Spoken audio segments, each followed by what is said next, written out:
மாம்பாக்கத்தில் Saint கோபை நிறுவனத்தின் சார்பில் 11 லட்சத்தில் அமைக்கப்பட்ட ஸ்டைன் கற்றல் மையங்கள் திறப்பு விழா நடைபெற்றது.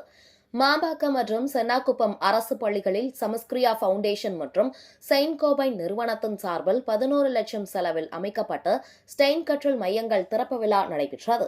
மாம்பாக்கம் அரசு நடுநிலைப் பள்ளி மற்றும் சென்னாக்குப்பம் அரசு ஆதிதிராவிடர் நல உயர்நிலைப் பள்ளி வளாகங்களில் நடைபெற்ற இந்த நிகழ்ச்சியில் சமஸ்கிரியா பவுண்டேஷன் நிர்வாக அரங்காவலர் சந்தியா ஜெயச்சந்திரன் மற்றும் செயின்ட் கோபை நிறுவன நிர்வாகிகள் கலந்து கொண்டு மையங்களை திறந்து வைத்தனர்.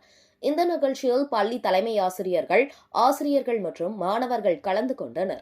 புதிய ஸ்டைன் கற்றல் மையங்கள் கிராமப்புற மாணவர்களின் அறிவியல், தொழில்நுட்பம், பொறியியல் மற்றும் கணிதவியல் கற்றலில் முன்னேற்றத்தை ஏற்படுத்தும் என தெரிவிக்கப்பட்டது.